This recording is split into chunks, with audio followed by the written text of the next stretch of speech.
Now, I like to think of myself as being a pretty technological guy. I've been on trains that run without steam. I know my way around a couple of AA batteries, if you know what I mean. And yet, this small box by David Gordon and Tam might be a little too much for even my science-steeped noggin. It's a head-to-head game that uses pretty little wooden dominoes, but beneath this seemingly natural bonnet lies a dark, unknowable heart, an engine of copper and steel. What are phones made of? I need help. Watching this review will be a dangerous assignment, but gosh darn it, we know you're up to the job, James. Mr. James Bond? Yes, this is the government. You're going to need to arrange some wooden tiles covered in flowers. There's only 10 rounds left before the whole game is over. And to play the game, well, you're going to need gadgets. Listen carefully, James Bond. This is a mobile phone. It doesn't look like it has buttons, but it does, underneath this thin layer of transparent something. In Floristry, you'll need to bid against your opponent to buy dominoes that have little pictures of flowers printed all over them. You'll be bidding for 4 of these dominoes at a time. 3 of them will go to the player who wins the auction, with a measly 1 being given to the player who didn't win. Each of these auctions will occur in real time, and you'll win the auction by simply tapping once on your side of the mobile phone. But listen carefully, James. Buying things costs money. It's a concept that's been knocking around for a little bit of a while now. I give you something, you give me discs of metal or paper. And when you run out of money, you can't buy things. A potential disaster if you'd like to have a donut. Thank goodness then, James, that this clever device counts down each auction automatically, slowly reducing the price of the tiles currently being sold. And more than that, it also keeps track of both players' money.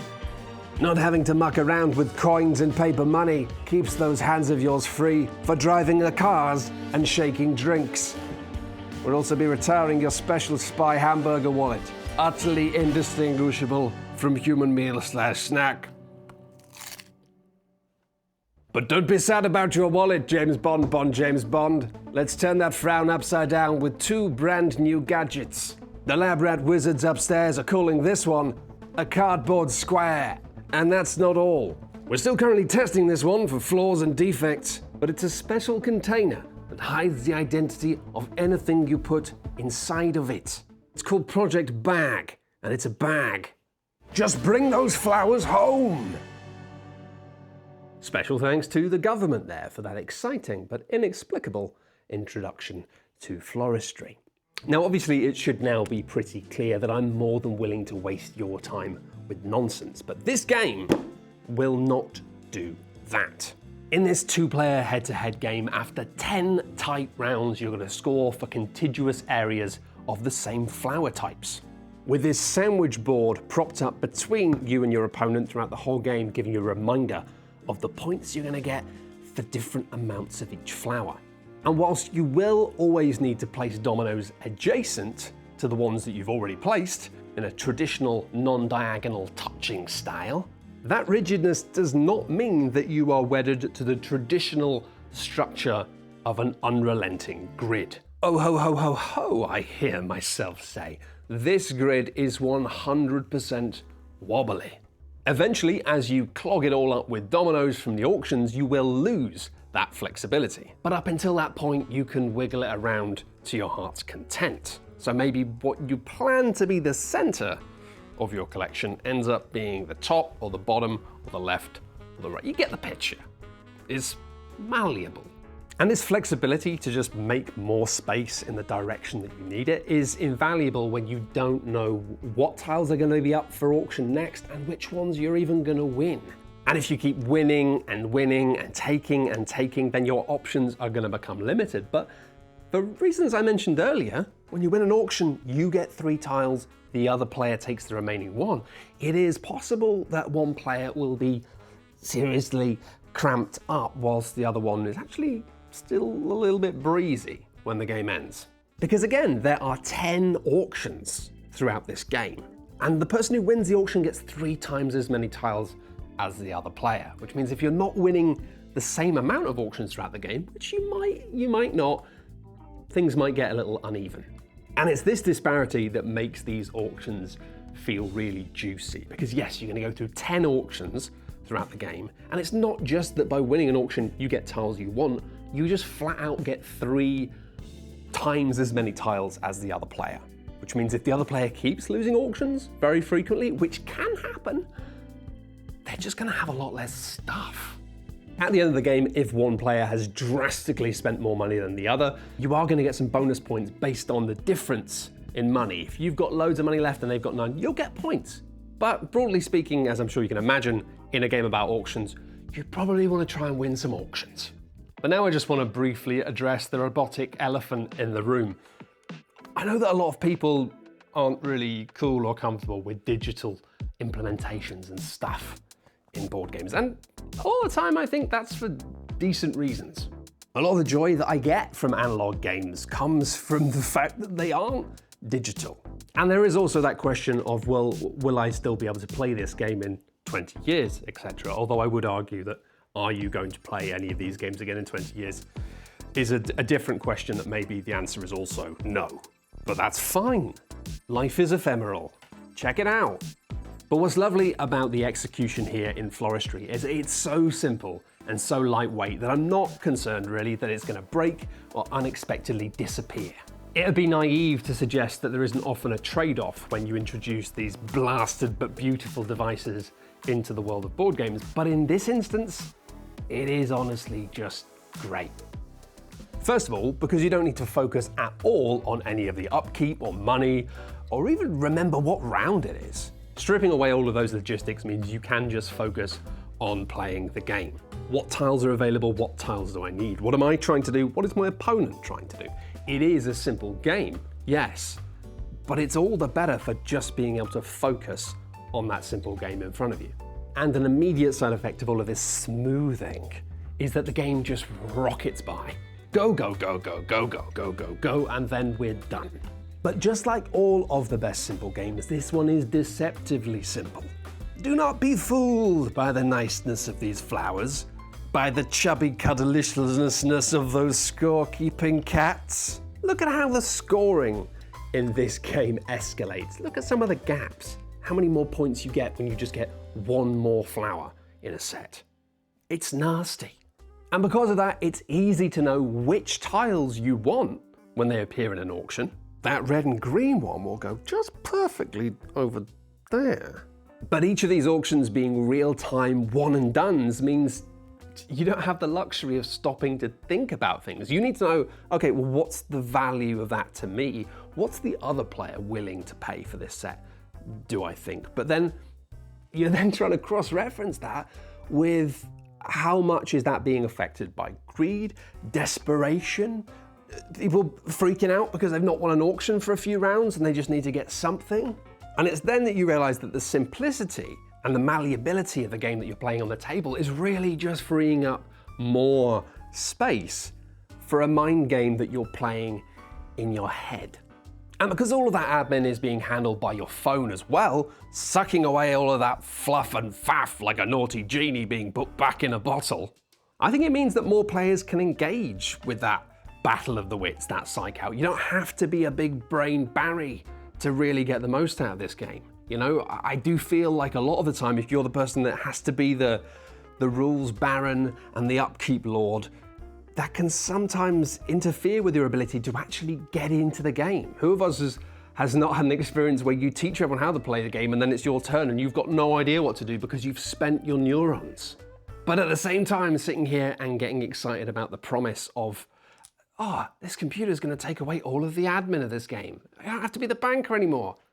Let's not beat around the bush. That part of games is also really fun. I like moving cube from here to there and then back again. It is part of the joy of games. And that's why it's really important in Floristry that this isn't just the use of a device to streamline things, to pull away all of that busy work. It turns your phone into a really good board game component. Firstly, it gives you a level of precision and clarity that just isn't really achievable otherwise.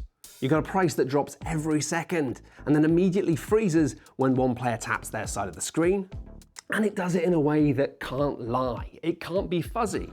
Did you tap it slightly too early and now you have to pay 3 gold instead of 2? Yes. There's no grey area there. The answer is yes. But that precision and that sensitivity is also a little bit scary. Like, how close can you hover to the screen, ready to press the button without accidentally touching it? And more broadly than that, having this thing in the middle between other players, how do you behave around it? How do you react? How do you use your behavior, the movement of your hand, to psych out the other person? It's up to you. I do think usually that there's often a reasonable fear that bringing screens to a situation of any kind takes our attention away from the humans that are around us. My name is Matthew and I am season 12 of Black Mirror. Makes you think. But just like a pool of dice that you're passing around the table between players, or just a solitary sandwich that a lot of people want, here it acts as a shared focal point that just keeps you engaging with the other person. It's a tool rather than a distraction. And maybe that's because it's on the table rather than one player holding it, at which point, oh, I got a message. Maybe I'll just play another quick round of slice and dice while they do their turn. Yeah. And yes, you probably could achieve something like this using just analog technologies. Maybe some sand timers attached to some kind of lever mechanism, or tiny dual aqueducts that players have to clog up using tinier corks. Or maybe you could just go fully feudal and employ an entirely separate third human to hold up their hand and count down using their fingers. And if you feel like they've wronged you by doing it too quickly or too slowly, you can have them publicly executed or lock up their entire family in a dungeon. It's nice to have options. And yet, if you have got one of these lovely evil little oblongs, then it is very easy and far less likely to have you deposed or going bankrupt because of misjudged hydroengineering. And now that I've fully immolated that anti-digital stuff in games straw man, I'll tell you about something else that's quite neat here. The website on your phone also talks players through setting up the game and teaching them how to play it in a way that's really slow and careful and clear.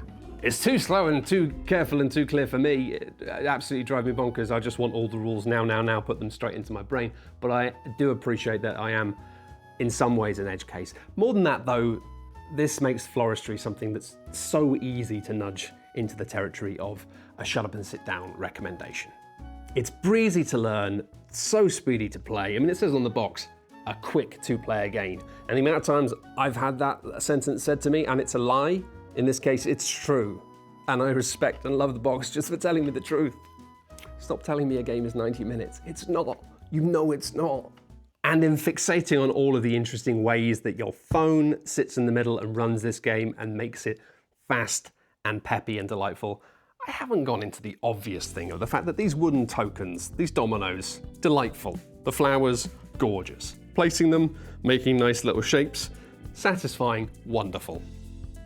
This game is just delightful, and it is a game that I would put in front of literally anyone. After I put it in front of someone, they might look at me as if to say, who are you? Why have you put this in front of me? But it's not my job to tell them that. And if you're still not sold, let me just tell you a tiny story about me being a real piece of When I was playing this game with my partner, an auction came up that I didn't care about. I didn't want it. Didn't want it at all. I'll have one of them, sure. Which one? Don't care. And yet despite that, I immediately started hovering over the phone, looking like, oh, I'm gonna, and they panicked. And they bought it for a price that was way more than they could have done. They could have had it for nothing. But I did that using my finger and my brain. And that's why Floristry is great, if you've got either of those things. Thanks for listening and watching to this review. But remember, James Bond, your phone is listening to you constantly 24 hours a day, 7 days a week. So don't say anything nasty about it, or it will get sad. If you're still here expecting some sort of explanation about why there was so much James Bond-based stuff in this video, then yeah, no idea. 2025, it's been a weird one. Leave me alone. Thank you for watching, goodbye.